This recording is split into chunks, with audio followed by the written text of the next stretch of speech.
আব্বু বলে ডাক দিল, আমি চিনব না। আমার মেয়েটা আমারে ডাকলে নাকি আমি চিনব না, আমার মেয়েও আমারে চিনবে না। ও গো মা, তুমি এই ধরনের শ্রেষ্ঠ নেয়ামত, তোমারই পদ তলে রয়েছে জান্নাত। আসসালামু আলাইকুম। আমরা বাংলাদেশের বিখ্যাত একজন বক্তার ওয়াজ শুনতেছি। আমরা চেষ্টা করব তার এই বক্তব্য থেকে আমার ভালো জিনিসগুলো নেওয়া, আল্লাহ তাআলা আমাদের যেভাবে জীবনযাপন করতে বলছে সেইভাবে জীবনযাপন করা। আমরা যাতে তার ওয়াজের ভালো জিনিসগুলো নিতে পারি এবং সে অনুযায়ী জীবনযাপন করতে পারি, আল্লাহ তাআলা যাতে আমাদের সকলকে সেই তৌফিক দান করে। এবং সকলে বলে আমিন। আমরা সকলে চেষ্টা করি ওয়াজের বাকি অংশটা শোনার এবং সেই অনুযায়ী নিজেদের জীবনযাপন করার। জান্নাত। বিশ্বনবী সাল্লাল্লাহু আলাইহি ওয়াসাল্লাম সব সময় নারীদেরকে খুব বেশি সম্মান করতেন, কারণ নারীরা হচ্ছে মায়ের জাত, সম্মানিতা। আর বিশ্বনবী বলেছেন, আল জান্নাতু তাহতা আকদামি উম্মাহাতিকুম, তোমাদের মায়ের পদতলেই তোমাদের জান্নাত। কোনো পুরুষের পায়ের নিচে জান্নাত, পিতার পায়ের নিচে জান্নাত, এই মর্মে কোনো হাদিস খুঁজে পাওয়া যায় না। কিন্তু নারী জাতিকে এতটাই মর্যাদা দেওয়া হয়েছে, বিষ্ণুনবী বলেছেন তোমাদের মায়ের পায়ের নিচে জান্নাত।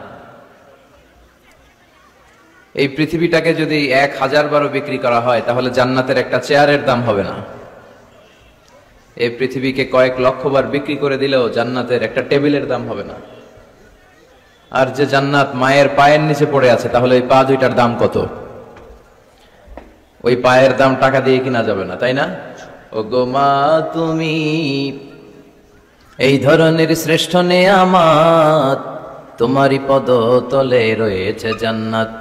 ও গো মা, তুমি এই ধরনের শ্রেষ্ঠ নেয়ামত, তোমারই পদ তলে রয়েছে জান্নাত। 3টা কারণে আল্লাহ তাআলা মায়ের মর্যাদা বাড়িয়ে দিয়েছেন পিতার চেয়ে। 3টা কারণে মায়ের মর্যাদা বেশি।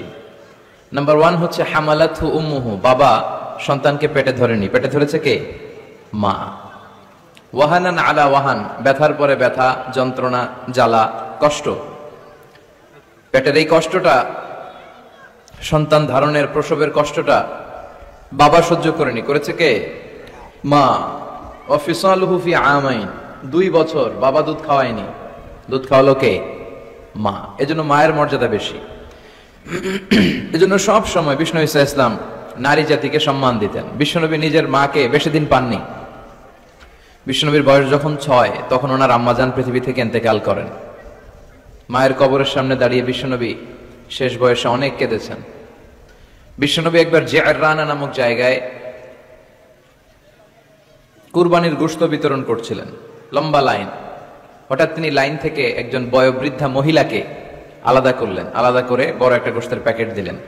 নিজের গায়ের চাদরটা খুলে মহিলাটাকে বসতে দিলেন। মহিলা ও বিশ্বনবীর মাথায় হাত বুলিয়ে দিল। সাহাবারা তো অবাক, কে এই মহিলা যে বিশ্বনবীর চাদরের উপরে বসে, বিশ্বনবীর মাথায় হাত বুলিয়ে দেয়, বিশ্বনবী যাকে এত শ্রদ্ধা করে। সাহাবারা বললেন, ইয়া রাসূলুল্লাহ, মান হাযিহিল মারআ, এই নারীটাকে? বিশ্বনবী বললেন, এই নারীটা হচ্ছে আমার দুধমা হালিমা। মায়ের আদর আমি পাই নাই, এই হালিমাতু সাদিয়ার কাছে আমি লালিত পালিত হয়েছে, তার দুধ খেয়ে আজকের আমি তরতাজা নবী মুহাম্মদ। এজন্য বিশ্বনবী নারীদেরকে খুব বেশি পছন্দ করতেন। বিশ্বনবী বলতেন, হুব্বিবা ইলাইয়া মিন দুনিয়াকুম সালাস, তোমাদের এই দুনিয়ার 3টা জিনিস আমার কাছে সবচেয়ে বেশি পছন্দনীয়। এক হচ্ছে আত্তিব, পারফিউম, আতর। বিশ্বনবীর কেউ আতর দিলে বিশ্বনবী ফিরিয়ে দিতেন না, আতর নিতেন। নাম্বার 2 হচ্ছে আন-নিসা, নারীরা।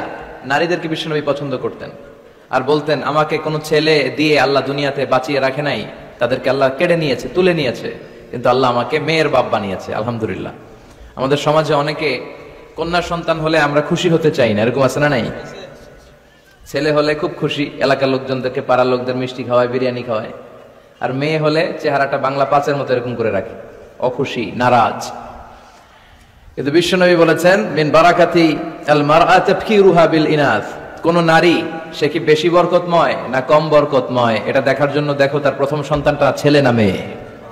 তার গর্ভের প্রথম সন্তান যদি কন্যা হয়ে যায়, বুঝতে হবে এই মহিলাটার ভেতরে বরকত দিয়ে পরিপূর্ণ করে দিয়েছে কে? আল্লাহ পরিপূর্ণ করেছে। তাহলে কোন ঘরে যদি প্রথম কন্যা সন্তান আসে, ওই ঘরটা আল্লাহ বরকতময় করে দেয়। যতটা কন্যা বাবার জন্য ততটা জান্নাত, সুবহানাল্লাহ। যতটা কন্যা ততটা জান্নাত। এরপরে যখন কারো স্ত্রী হয়ে যায়, ইসলাম বলে খাইরুকুম খাইরুকুম লি আহলিহি, তোমাদের মধ্যে ওই ব্যক্তি, ওই পুরুষ আল্লাহর কাছে বেশি সেরা যে তার স্ত্রীর কাছে সেরা। এজন্য সম্মানিত ভাইয়েরা, যারা আমার কথা শুনছেন, আমরা যদি আল্লাহর কাছে প্রিয় হতে চাই, আমরা কিন্তু আমাদের স্ত্রীদের কাছে প্রিয় হতে হবে, স্ত্রীদের সাথে ভালো সম্পর্ক রাখতে হবে। স্ত্রীকে আগে সালাম দেন,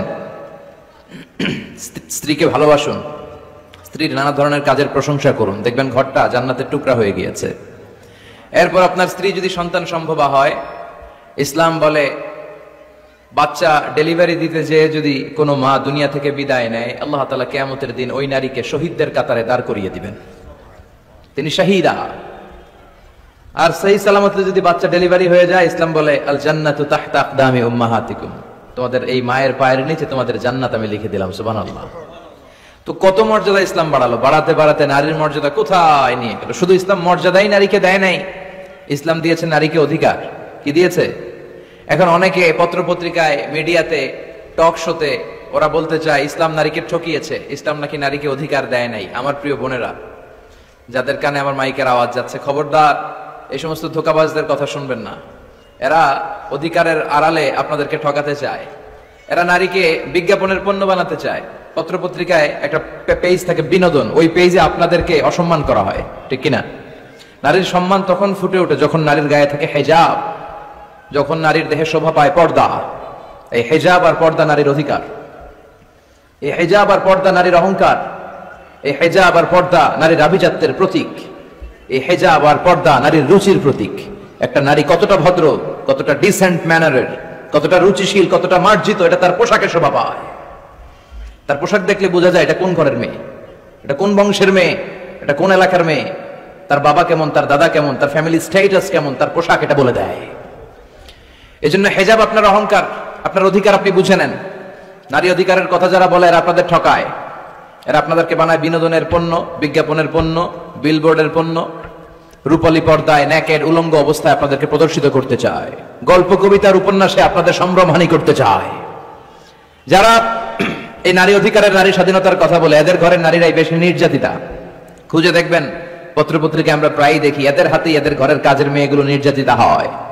এজন্য নারীদেরকে সম্মান দিয়েছে ইসলাম, শুধু সম্মান, স্ট্যাটাস আর মর্যাদাই দেয় নাই। খেয়াল করে শুনবেন বোনেরা, ইসলাম আপনাদেরকে দিয়েছে অধিকার, আপনাদের অধিকারগুলো বুঝে নেবেন। কি অধিকার দিয়েছে আপনাদেরকে? ইসলাম আপনাদেরকে দিয়েছে ইবাদতের অধিকার। আপনি ইবাদত করবেন, আপনার বাবা, আপনার স্বামী আপনাকে বাধা দিতে পারবে না। বিশ্বনবী বলেছেন লা তামনাউ ইমা আল্লাহি মাসাজিদ আল্লাহ, খবরদার আল্লাহর দাসীদেরকে আল্লাহর ঘরে যেতে বাধা দিও না। মহিলাদেরকে মসজিদে যেতে বাধা দেয়া যাবে না, কিন্তু আমাদের দেশে বাধা দেয় কি দেয় না? জুরিতে কি অবস্থা? হ্যাঁ, যেতে দেয় না, ঠিক না বলে, তাই না? কিন্তু শপিং মলে যাইতে দেয়, পয়লা বৈশাখ পালন করতে দেয়, 31st নাইটে নাচানাচি করতে দেয়, 21শে ফেব্রুয়ারিতে ফুল নিয়ে যেতে দেয়। আর ভালোবাসা দিবসের তো কোনো কথাই নাই। 14 ফেব্রুয়ারি ওই দিন নিয়ে মুখ খোলে না, 31st নাইট নিয়ে মুখ খোলে না। শপিং মলে গেলে নারীদের কারণে চলাই যায় না, এমন ভাবে চলে, ওইটা নিয়ে কথা বলে না। কিন্তু হেজাব পরে পুরুষ ঢুকবে এক রাস্তা দিয়ে, মহিলা ঢুকবে আরেক রাস্তা দিয়ে, ওইটার ব্যাপারে নাকি ফিতনা শুরু হয়ে যায়। এগুলো মূর্খ, এগুলো বুঝে না। ফিতনা হবে কেন? আপনি সিকিউরিটি দিবেন। বিষ্ণু বলেছেন, দেখেন কি অধিকার দিল, লা তামনাউ ইমা আল্লাহি মাসাজিদ আল্লাহ, আল্লাহর বান্দীদেরকে আল্লাহর ঘরে যেতে বাধা দিও না। বাবাও বাধা দিবেন না, স্বামীরাও বাধা দিবেন না। আস্তে আস্তে আস্তে আস্তে করে সমাজে এই পরিবেশ গড়ে তোলেন। এমন মসজিদ হবে, মসজিদের এক পাশ দিয়ে ঢুকবে পুরুষেরা, অন্য পাশ দিয়ে ঢুকবে নারীরা, যাতে কোনো ফিতনা তৈরি না হয়। আর মসজিদে ঢুকলে ফিতনা হবে কে বলেছে? মসজিদে তো নারীরা আসে ইবাদতের জন্য। এজন্য তাদেরকে যেন আমরা বঞ্চিত না করি। ইসলামের দেয়া নারীর প্রথম অধিকার হচ্ছে ইবাদতের অধিকার। কিস অধিকার? ইবাদতের অধিকার। নারীদেরকে বাধা দেয়া যাবে না। ইসলাম নারীকে 2 নাম্বার যে অধিকারটা দিয়েছে সেটা হচ্ছে উত্তরাধিকার সম্পদে সম্পদ পাওয়ার অধিকার। বাবার কাছ থেকে সম্পদ শুধু ছেলেরাই পায় না, মেয়েরাও পাবে। এটা কার আইন? ইউসিকুমুল্লাহু ফি আওলাদিকুম লিযযাকারি মিসলু হাযযিল উনসায়াইন। আল্লাহ বললেন, আমার দেয়া বিধান হচ্ছে বাবার সম্পত্তিতে শুধু ছেলেদেরই অধিকার নয়, মেয়েদের অধিকার আছে। ছেলে যদ্দূর পাবে, মেয়ে পাবে তার অর্ধেক। আমার বোনেরা, আপনাদের অধিকার বাবার কাছ থেকে আপনারা বুঝে নেবেন। ছেলেকে যদি বাবা 2 লক্ষ টাকা দেয়, মেয়েকে দিতে হবে কয় লাখ? কথা বলো, 1 লাখ। ছেলেকে যদি বাবা 4টা প্রাইভেট কার কিনে দেয়, মেয়েকে দিতে হবে কয়টা? কার আইন? আল্লাহর আইন, এই আইনে উল্টাপাল্টা করা যাবে? ইউসিকুমুল্লাহু ফি আওলাদিকুম লিযযাকারি মিসলু হাযযিল উনসায়াইন, এটা আল্লাহর দেয়া আইন, এই আইনে উল্টাপাল্টা করা যাবে না। নারীদের অধিকার আছে সম্পদে। অনেক বাবা মা ছেলের হাতে সব তুলে দেয়, মেয়েকে কিছুই দেয় না, বলে মা তোর জন্য দোয়া করে দিলাম। কি করে দিলাম? দোয়া। তো দোয়া শুধু মেয়েদের জন্য কেন, ছেলেকেও তো দোয়া করবেন। ওয়ালাইকুম আসসালাম, বসেন। ছেলেকেও দোয়া করবেন, মেয়েকেও দোয়া করবেন। যে যেটা পাওয়ার উপযুক্ত প্রাপ্য, তার প্রাপ্যটা তাকে বুঝিয়ে এরপরে হাত তুলে দোয়া করবেন। তাহলে ইসলাম নারীকে ঠকায় নাই। অনেক মা আছে ছেলের পাতে ভালো ভালো খাবার দেয়, মেয়েকে ঠকায়, আছে না নাই? জুরিতে বোধহয় এগুলো চলে না। ছেলের পাতে দেয় মুরগির রান, মেয়ের পাতে দেয় মুরগির ঠ্যাং। কিতা খাও তোমরা? ঠ্যাং খাওনি? হ্যাঁ, ট্যাং। তো ছেলের পাতে মুরগির রান, মেয়ের পাতে মুরগির ঠ্যাং। আহা, তো মেয়ের কি মুরগির রান খেতে মনে চায় না? চায়। যেই মা, যেই বাবা ছেলের পাতে মুরগির রান দেয়, মেয়ের পাতে মুরগির ঠ্যাং দেয়, ওই দেখবেন অনেক সময় ওই মা বাবার শেষ জীবনটা ছেলের বাড়িতে কাটে না, কাটে মেয়েদের বাড়িতে। প্রকৃতির একটা রিটার্ন আছে, আল্লাহর একটা খেলা আছে, ওই খেলাটা আল্লাহ খেলে দিবে শেষকালে। আল্লাহু আকবার। তাহলে ইসলাম নারীকে দিয়েছে ইবাদতে অধিকার, ইসলাম নারীকে দিয়েছে সম্পদে অধিকার। ইসলাম নারীকে 3 নম্বর যে অধিকারটা দিয়েছে, আল হুকুক ফিল মাহার, মোহর পাওয়ার অধিকার। প্রতিটা নারী বিয়ের সাথে সাথে তার হাজবেন্ডের কাছে মোহর আনার অধিকার আছে। সুবহানাল্লাহ। ওয়া আতুন নিসা সাদাকাতিহিন্না নিহলা, তোমরা সন্তুষ্ট চিত্তে তোমাদের স্ত্রীর হাতে মোহরানা তুলে দাও। কার আইন? আল্লাহর আইন। এখন এই মোহরানাও নাই। মোহরানার উল্টা পিঠে আমরা ঢুকাইছি যৌতুক। কি ঢুকাইছি? আল্লাহ দিল মোহরানা, আমরা নেই যৌতুক। কত বড় ডাকাত! এগুলো ডাকাত। সিলেটে কমনি? আচ্ছা, আলহামদুলিল্লাহ। এই মাহার আমরা দিয়ে দিব স্ত্রীর হাতে, এটা তার অধিকার। অনেক স্বামী স্ত্রীদেরকে বঞ্চিত করে, ঠকায় আর মাফ চায়। কি করে? কত বড় ডাকাত! বাসর রাত হচ্ছে ভালোবাসার রাত, বেটা ভালোবাসা হবে খালি, ওই রাতে পাদের মাফ চাকে, মাফ করি দেওয়ারে। আহা, বুঝলো না ইসলামটারে, চিনলো না, শিখলো না। এজন্য মোহরানা দিতে হবে স্ত্রীকে। আল্লাহ বললেন নেহলা, সন্তুষ্ট চিত্তে দিবি, মনের মধ্যে যেন খুঁতখুঁতি না থাকে। ফ্যামিলিটারে বরকতময় করে দিবে কে? আল্লাহ ফ্যামিলিটারে বরকতময় করে দিবে। তাহলে মোহরানার অধিকার দেখেন কত অধিকার দিল। 4 নম্বর ইসলাম নারীকে দিয়েছে হুকুক ফি তালিম, শিক্ষার্জনের অধিকার, জ্ঞানার্জনের অধিকার। জ্ঞান অর্জন শুধু আমরা করব না, আপনার ছেলেকে স্কুলে পাঠান, শুধু এতটুকু না, আপনার ছেলেকে এবং আপনার মেয়েকে উভয়কে স্কুলে পাঠান। আপনার ছেলেকেও মাদ্রাসায় পাঠান, মেয়েকেও মাদ্রাসায় পাঠান। জ্ঞান অর্জন তার অধিকার। বিষ্ণু বলেছেন তলাবুল ইলমি ফারিদাতুন আলা কুল্লি মুসলিম ওয়া মুসলিমা, প্রত্যেক মুসলিম নারী পুরুষ উভয়ের জন্য জ্ঞান অর্জনকে ফরজ করে দিয়েছে কে? এটা ফরজ। পুরুষরাও যেমনি শিক্ষিত হবে, নারীরাও শিক্ষিত হবে। নারীর শিক্ষিত হতে কোনো বাধা নাই, যে কোনো পেশা গ্রহণে নারীর বাধা নাই। শর্ত হচ্ছে নারীকে হেজাব মেনটেন করতে হবে, পর্দা মেনটেন করতে হবে, তার সেফটি এন্ড সিকিউরিটি এটা নিশ্চিত করতে হবে। তার ওয়ার্কিং প্লেসে যদি সেফটি সিকিউরিটি থাকে, হেজাবের সাথে সে ব্যবসায়ী হতে পারে, সে চাকরিজীবী হতে পারে, সে ডাক্তার হতে পারে, সে ইঞ্জিনিয়ার হতে পারে, সে সব হতে পারে। এই অধিকার নারীকে দিয়েছে কে? আল হুকুক ফি তালিম, শিক্ষার্জনের অধিকার, জ্ঞানার্জনের অধিকার ইসলাম নারীকে দান করেছে। 5 নম্বরে ইসলাম নারীকে দিয়েছে হুসনুল মুআশারা, ভালো আচরণ পাবার অধিকার।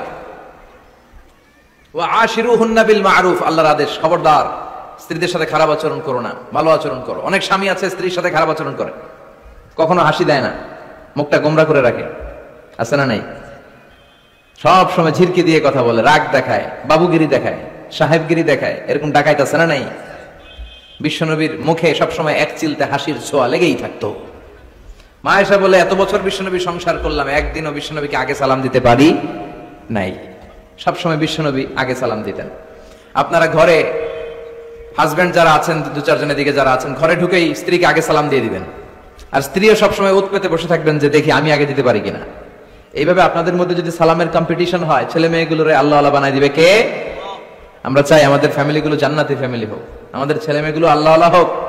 এজন্য আমরা যেন স্ত্রীর প্রশংসা করি, তার রান্নার প্রশংসা করবেন, সৌন্দর্যের প্রশংসা করবেন, তার যত ভালো দিক, তার মেধা, তার জ্ঞান, সবকিছুর প্রশংসা করবেন।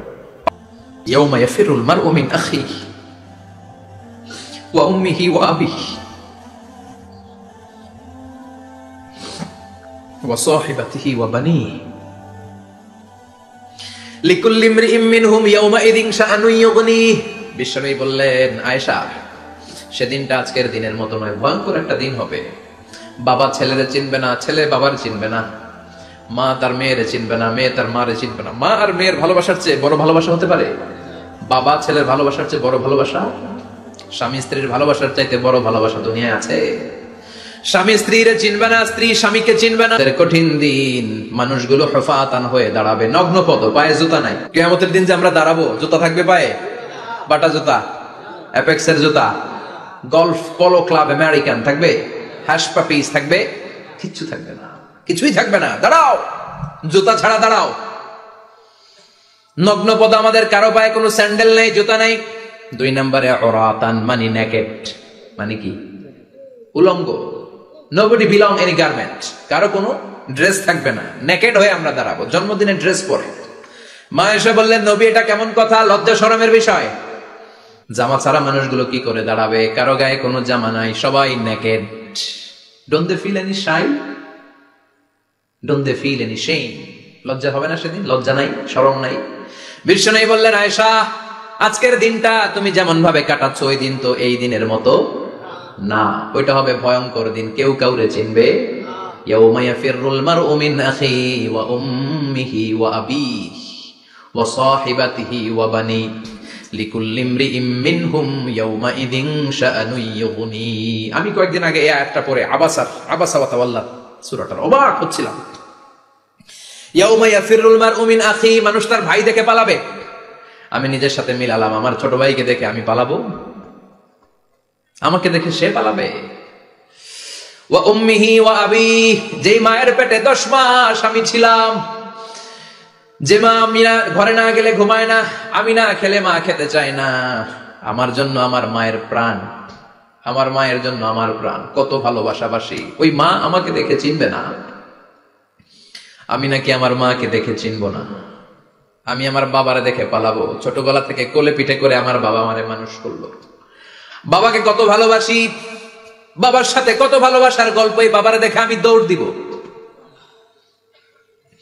বাবা আমারে দেখে দৌড়াবে। ওয়া সাহিবাতিহি ওয়া বানি, সাহিবা মানে প্রিয়তমা স্ত্রী, যার সাথে এত ভালোবাসা, এত খুনসুটি, তারে দেখে আমি পালাবো। ওয়া বানি, আমার সন্তান, যেই সন্তানের জন্য আমি আমার জীবনও দিতে রাজি, ঠিক কি না? সন্তানকে দেখে আমি দৌড়। আব্বু বলে ডাক দিল, আমি চিনবো না। আমার মেয়েটা আমারে ডাকলে নাকি আমি চিনবো না, আমার মেয়েও আমারে চিনবে না। ইয়াউমা ইয়াফিরুল মারউ মিন আখিহি ওয়া উম্মিহি ওয়া আবিহি ওয়া সাহিবাতিহি ওয়া বানিহি লিকুল্লি ইমরিইম মিনহুম ইয়াউমা ইযিন শাআনুন ইউগনি। বিশ্বনবী বললেন, আয়েশা, সেদিনটা আজকের দিনের মতো নয়, ভয়ঙ্কর একটা দিন হবে। বাবা ছেলেরে চিনবে না, ছেলে বাবার চিনবে না, মা তার মেয়েরে চিনবে না, মেয়ে তার মারে চিনবে না। মা আর মেয়ের ভালোবাসার চেয়ে বড় ভালোবাসা হতে পারে? বাবা ছেলের ভালোবাসার চেয়ে বড় ভালোবাসা? স্বামী স্ত্রীর ভালোবাসার চাইতে বড় ভালোবাসা দুনিয়ায় আছে? স্বামী স্ত্রীরে চিনবে না, স্ত্রী স্বামীকে চিনবে না, বন্ধু বন্ধুরে চিনবে না, ইমাম সাহেব মুসল্লিরে চিনবে না, মুসল্লি ইমাম সাহেবকে চিনবে না, নেতা কর্মীরে চিনবে না, কর্মী নেতাকে চিনবে না, পীর সাহেব মুরিদরে চিনবে না, মুরিদ পীর সাহেবরে চিনবে না। লিকুল্লি ইমরিইম মিনহুম ইয়াউমা ইযিন শাআনুন ইউগনি। ও আয়েশা, তুমি পোশাক নিয়ে ব্যস্ত, সেদিন বাবাই তো ছেলেরে চিনবে না, মা মেয়েরে চিনবে না, কেউ কাউরে চিনবে না, সবাই পাগল পাড়া হয়ে থাকবে। নিজের চোখের পানি, নাকের পানি, নিজের ঘামের পানিতে নিজেই কিয়ামতের দিন সাতরা বেড়ে আয়েশা, আল্লাহু আকবার। সবাই ক্লান্ত শ্রান্ত, পেরেশান, ঘর্মাক্ত, ক্ষুধায়, সবাই অস্থির ক্ষুধার্ত। সূর্যটা মাথার একেবারে কাছে চলে আসবে, সূর্যের তেজদীপ্ত তাপে মাথার মগজগুলো ভাতের মাড়ের মতো গলে গলে নাকের ছিদ্র, কানের ছিদ্র দিয়ে বেয়ে বেয়ে পড়বে। কেন ইমাজিন, চিন্তা করতে পারেন? জিহ্বাটা কুকুরের মতো ঝুলতে থাকবে, নাভির সামনে এসে নাভিস্থল পর্যন্ত জিহ্বাটা ঝুলতে থাকবে। সবার মুখে চিৎকার, ইয়া নাফসি, আল্লাহ বাঁচাও। কানা মিকদারুহু 50,000 সানা, 50,000 বছর হবে কিয়ামতের সেই দিনটা। পাগল হয়ে যাবে, পাগল।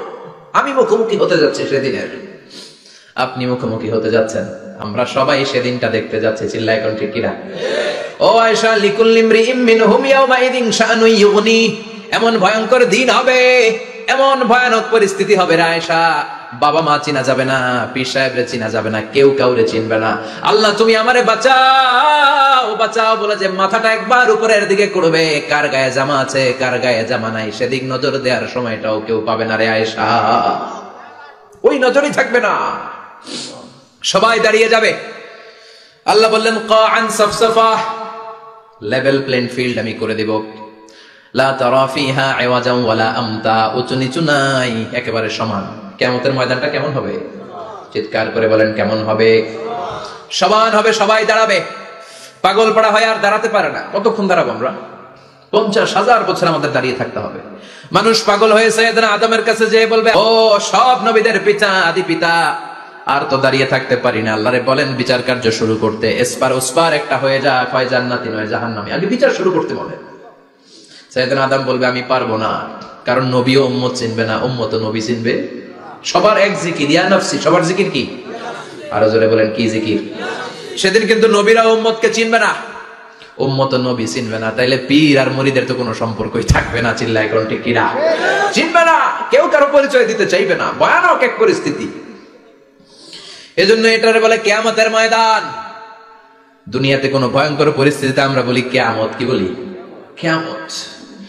সাইয়েদনা আদম বলবে আমি পারবো না, আমার কাছে এসে লাভ নাই, তোমরা নূহ আলাইহিস সালামের কাছে যাও। সাইয়েদনা নূহ বলবে পারবো না, ইব্রাহিম আলাইহিস সালাম বলবেন পারবো না, মুসা আলাইহিস সালাম বলবেন পারবো না, সাইয়েদনা ঈসা আলাইহিস সালামও বলবেন পারবো না। তবে ঈসা আলাইহিস সালাম বলবেন শোনো, এত জায়গায় দৌড়ে যে কোনো লাভ নাই, জায়গা মতন যাও, কাজ হতে পারে। সবাই বলবে কোন জায়গা বলে দেন।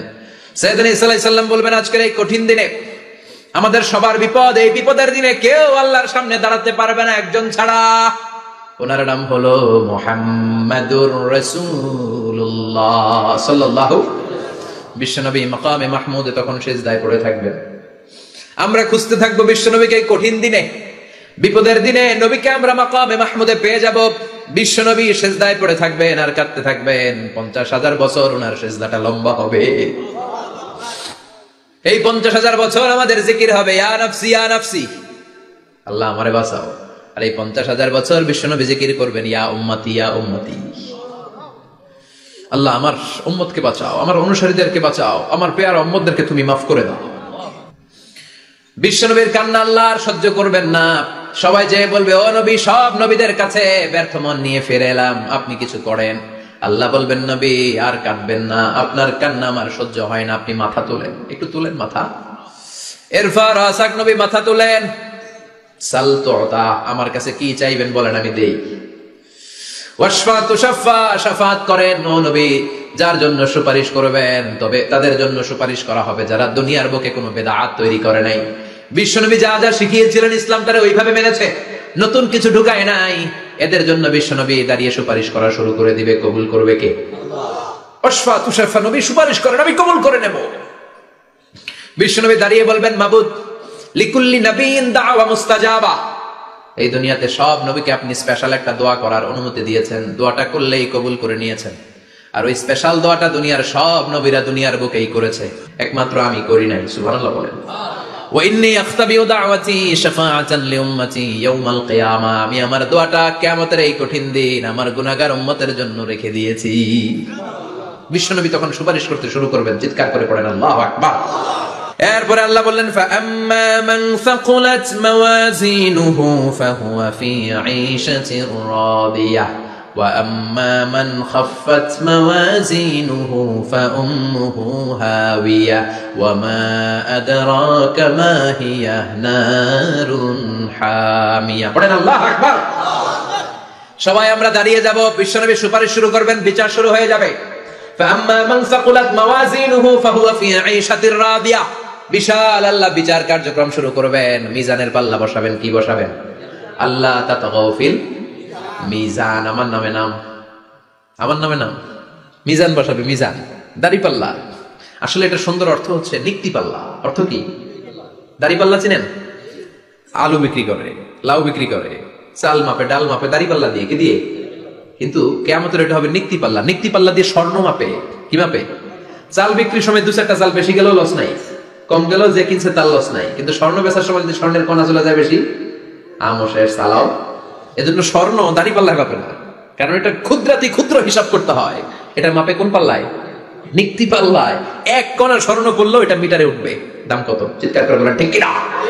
আল্লাহর মিজানের পাল্লা এমন পাল্লা, ফামান ইয়ামাল মিসকালা যাররাতিন খাইরান ইয়ারা ওয়া মান ইয়ামাল মিসকালা যাররাতিন শাররান ইয়ারা। যাররা পরিমাণ ভালো কিছু করলে সেটাও নিক্তি পাল্লায় আমরা দেখব, যাররা পরিমাণ খারাপ করলেও দেখব। যাররা, যাররা চিনেন? অণু।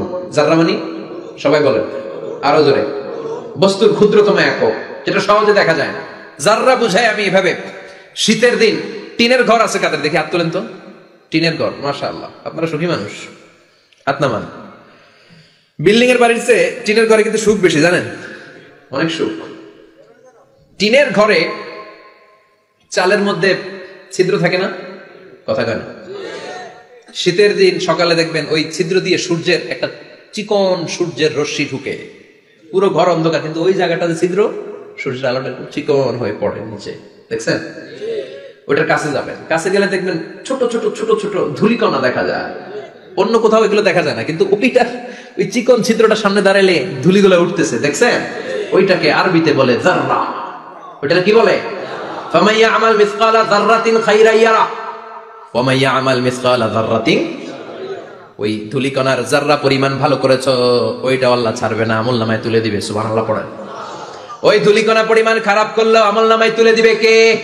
فأما من ثقلت موازينه فهو في عيشة راضية। সেদিন মিজানের পাল্লায় যার নেকের পাল্লা ভারী হবে তার খালি সুখ। তার কি? فهو في عيشة راضية। সে আনন্দে খুশি করতে শুরু করবে, নাচানাচি শুরু করবে। তাকে ডান হাতে আমলনামা দেয়া হবে। কোন হাতে? আল্লাহ তুমি আমাদের ডান হাতে আমলনামা নসিব করো, আমাদের হিসাবটারে সহজ করো, মিজানের পাল্লায় আমাদের নেকের পাল্লাটা ভারী করে দিও। আবার বিষ্ণু বললেন দুইটা জিকির আছে, এই দুইটা জিকির যারা দুনিয়ার বুকে বেশি বেশি করবে মিজানের পাল্লা ভারী করে দিবে কে? কালিমাতান হাবিবাতান ইলার রহমান খাফিফাতান আলাল লিসান সাকিলাতান ফিল মিজান। দুইটা জিকির আছে, এই জিকির আল্লাহর বড় প্রিয়, কিন্তু জিহ্বায় উচ্চারণে একেবারে হালকা, কিন্তু মিজানের পাল্লায় ওজন হবে অনেক বেশি। সুবহানাল্লাহ পড়ে। আল্লাহর কাছে প্রিয়, জিহ্বায় হালকা, কিন্তু মিজানের পাল্লায় রাখলে উহুদ পাহাড়। তার প্রথম জিকিরটা হলো সুবহানাল্লাহি ওয়া বিহামদিহি, দ্বিতীয়টা হলো সুবহানাল্লাহিল আযীম। পড়েন সুবহানাল্লাহি ওয়া বিহামদিহি, সুবহানাল্লাহিল আযীম। পড়তে রাজি আছেন? ফাআম্মা মান সাকুলাত মাওয়াজিন, মিজান শব্দের প্লুরাল হচ্ছে মাওয়াজিন, মিজানের প্লুরাল কি? ফাআম্মা মান সাকুলাত মাওয়াজিনু, যাদের মিজানের পাল্লা ভারী হয়ে যাবে তাদেরকে ডান হাতে আমলনামা দিবে কে? আল্লাহ তুমি আমাদেরকে ডান হাতে আমলনামা দিও, আমাদের হিসাবটা সহজ করে দিও, আমাদের বিচার তুমি করতে যেও না রোজ হাসরে হে আল্লাহ আমার, করোনা বিচার আল্লাহ, করোনা বিচার। বিচার করলে আমাদের বাঁচার উপায় আছে?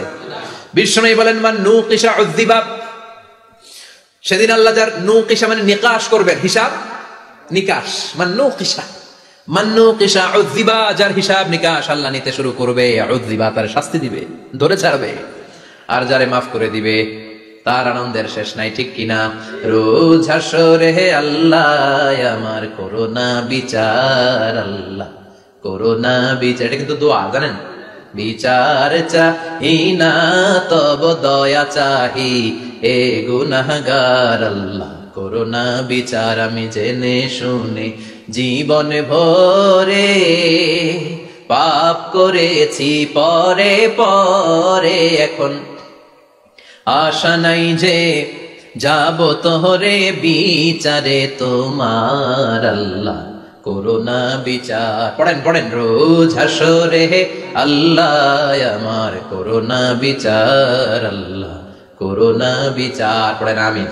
আমাদের আমলনামা ডান হাতে দিয়ে দিও, পড়েন আমিন। ফাআম্মা মান উতিয়া কিতাবাহু বিয়ামিনিহি ফাসাউফা ইউহাসাবু হিসাবান ইয়াসীরা। যাদের আমলনামা ভারী হবে, নেকের পাল্লা ভারী, সামনে থেকে সা করে উড়ে উড়ে আমলনামাটা আসবে, এসে ধপাস করে ডান হাতে বসে পড়বে। সুবহানাল্লাহ। আল্লাহ আমাদের নসিবে যেন এটা ঘটে, জোরে পড়েন আমিন।